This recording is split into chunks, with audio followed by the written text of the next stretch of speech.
This was one of the older stories on the channel in the beginning stages before they were being stolen. I would try to keep my commentary to a minimum. Hey everybody, first I'm going to say I am probably not the norm of most men.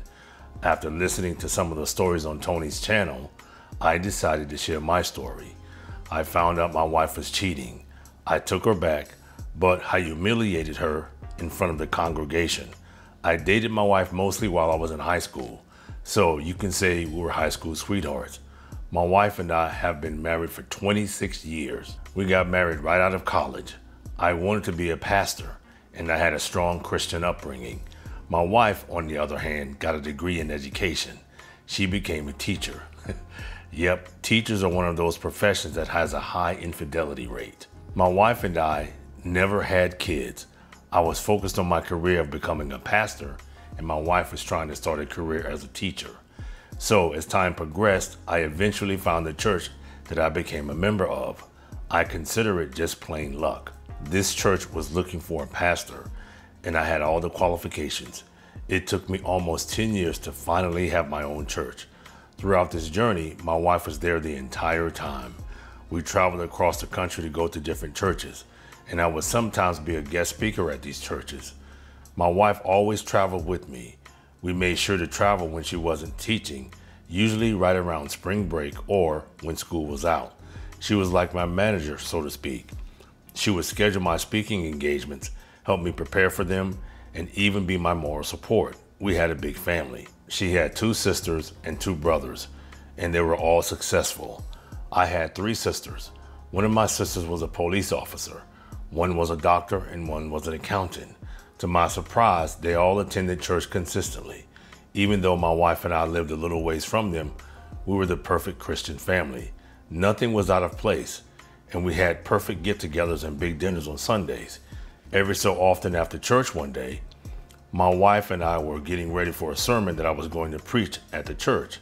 She was helping me get some of the materials together. When the time came and I was speaking, I noticed my wife sitting next to one of the church members, a woman, and she was crying. They were whispering, and my wife looked very surprised. I knew something was wrong. So at the end of the sermon, I asked my wife what was wrong with the young lady. She tells my wife that she thinks her husband is having an affair, but she doesn't know who it is. So we consoled her and told her we would be there for her if she needed us. Later that night, I found out the woman my wife was sitting with was a co-worker of hers. As time went on, my wife's co-worker, a fellow teacher, reached out to us a few times asking for prayer. About a month later, my wife's co-worker took some time off work because her mental health was suffering, and she still didn't know who the other woman was. Fast forward 2 months, and my wife's coworker still has not found out who her husband's AP was. All she knows is the woman works at the school where her husband works. The way she found out that her husband was cheating, she saw an inappropriate text message on his phone. She confronted him about it, but he told her nothing was going on. And he apologized to her, but she didn't believe him.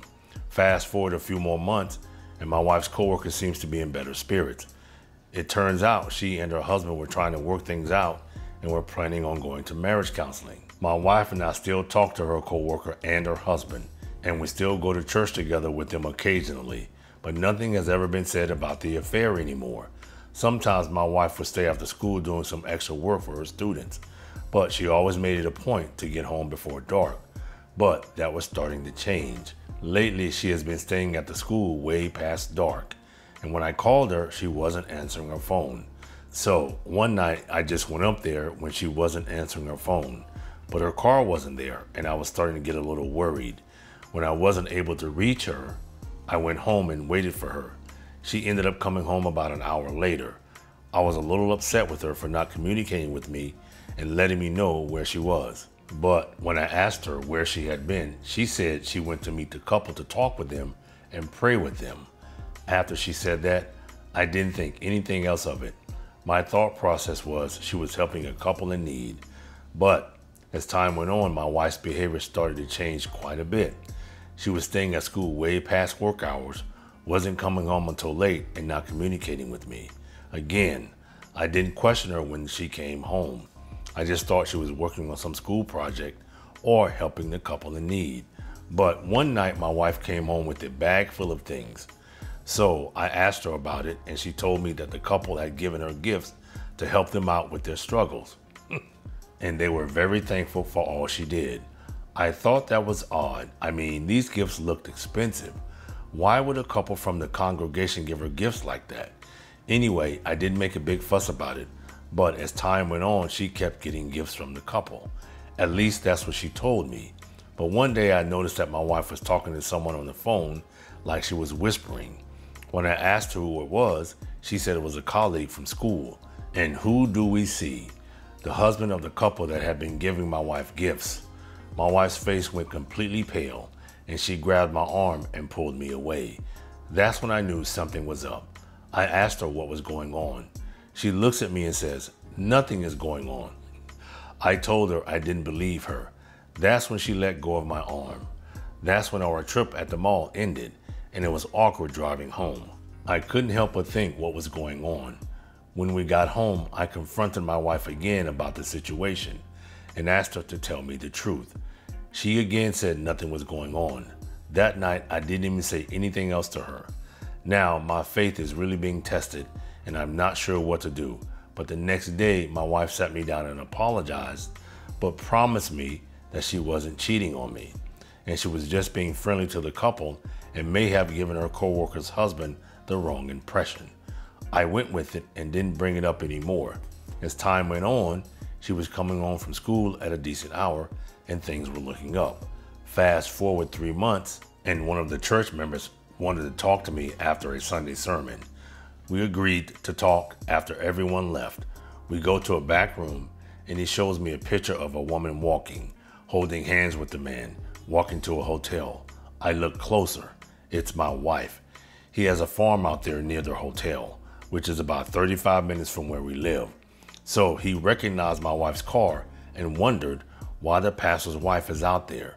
He said he didn't see a guy at first, but he saw a guy walk up to her car, open my wife's car door. She got out and they kissed when they walked into the hotel. This guy had his hands all over my wife and kissed her at the same time. I was in shock. I couldn't believe it. I asked him to send all the photos he had. He sent everything, and I thanked him for telling me. Upon leaving the church, I saw my wife talking to her coworker. She looked at me and said she would be right there. While I was waiting in the car, I was looking at the photos of her betrayal. Disbelief and sadness were all I felt. When my wife finally got in the car, I asked her how her coworker and her husband were doing. She said they were great. About a week passes, and I haven't told my wife that I found out she was cheating on me. But I had something planned for her this upcoming sermon on Sunday. So, as Sunday approaches, I prepare a PowerPoint presentation with the pictures I had of my wife kissing this guy. Well, guess what? This guy is married to my wife's coworker. During the sermon, I preach about the vows of marriage, what it takes to have a successful marriage, and how sometimes infidelity can be a traumatic experience for the betrayed spouse. Toward the end, I made an announcement and told the congregation to direct their attention to the screen. When I hit the button for the slide, the first picture that came up was a photo of my wife kissing her coworker's husband. Everybody's mouth hit the floor. My wife started crying, and so did my wife's coworker. Then I said, we obviously have some work to do in our marriage. At the end of the service, my wife just ran out to the car, crying her eyes out. I talked to the other members of the congregation. Then I went out to the car. As we drove away from the church, my wife apologized for what she did, said that it was a mistake, and promised never to do it again. Later that day, I called a deacon and told him what transpired. I told him I needed some time, and he said he would take care of it. I am in the process of trying to work on my marriage. I know a lot of comments will be geared toward telling me to divorce my wife, but as a pastor, I am tasked to lead by example, and I'm hoping through prayer and counseling, our marriage can be restored. My wife has already said she would do anything to regain my trust, and right now, I am not sure how I feel about that. We live in Virginia, so you must be separated for at least a year before you can file for divorce, if I choose to. I am not sure if I will come back with an update on my situation, but I will be sure to send it to Tony if I choose to. All I'm going to say is, the pastor is a better man than me. Thanks for tuning in. Until next time.